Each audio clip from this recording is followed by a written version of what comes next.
Has he said anything? I know no. I know the Attorney General's office is going to talk to you, as you all know, here in just a couple hours. So if he does choose to take the tack that we're asking him to take, it'll be appropriate, obviously, at that time for tactical questions and the specific constitutional ones that he may be taking. I mean, we're guessing that maybe he will. Otherwise, would you guys have called a press conference that would, sort of lean on him to do it? We would have.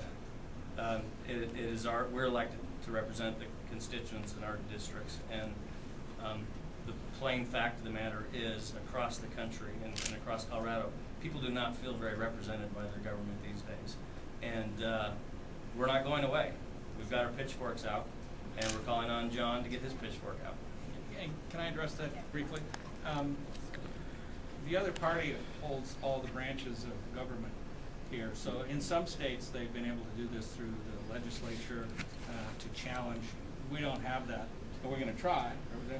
Senator Lundberg, former Senator Lundberg, sorry, went to the lower house, is going to try. Representative Acree tried earlier through committee. So it's not that we're going to give up that fight. On the other hand, we need some help from the Attorney General's office to take up this cause. We have not coordinated, haven't talked to him. I'm hopeful. I think I would add too that, Tim, that we're not alone.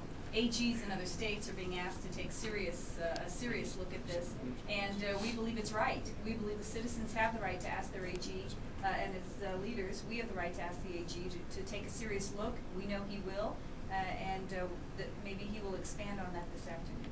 How much of this is symbolic in the sense that we're not aware yet as to whether or not federal law will just plain simply trump state law in this situation?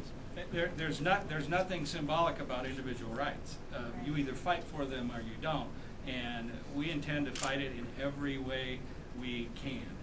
And if and I understand our numbers down here, we may lose, we've lost before, but in the end, I think we'll be victorious.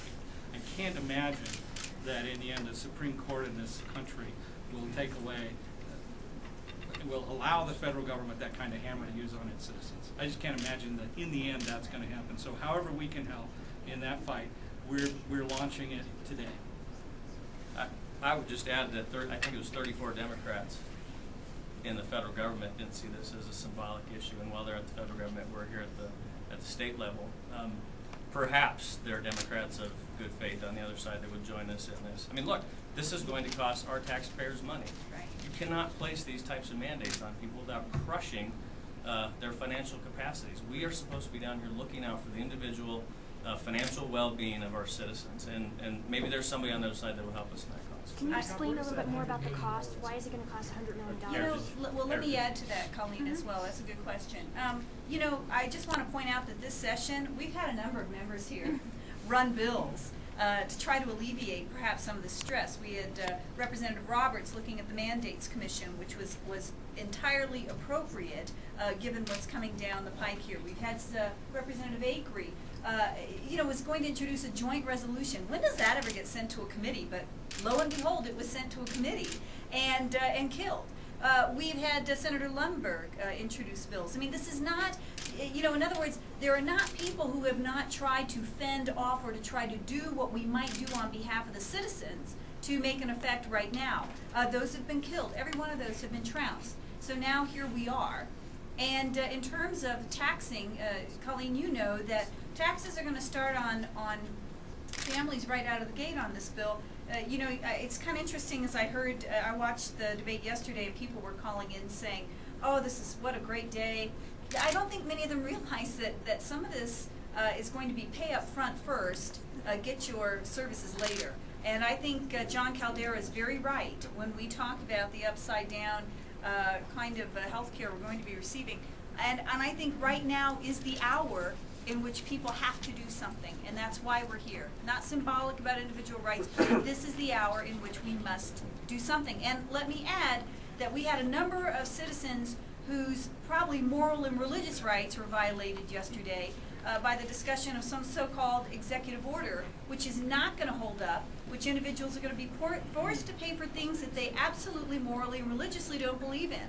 And I believe that that's going to require some action in terms of what we do with the Constitution. So, you know, people are concerned on all different fronts. All different fronts. It's not symbolic. This is real life, and we have things to do. So, if I might address one other element on this issue of is this simply symbolic, there are really two issues on the table here. One is the Health Care Act that Congress has passed a good idea for the people of Colorado? The second is the United States Constitution, the United States Congress going to play within their constitutional limits? Neither of those are mere symbolism. Those are real, tangible issues of what good government is and what bad government shouldn't be. We are going to stand on behalf of the people of Colorado and the state of Colorado defending our rights, as well as looking after the best interest of all those who are in Colorado. Thanks. And along some of those lines, any Star Wars fans out there? The third one, and I screw up quotes all the time. I screw up my own quotes. But one is reminded to our Democrat colleagues, both here at the local level and at the national level, from a line in the third installment. And when they said, so this is how liberty dies, with applause.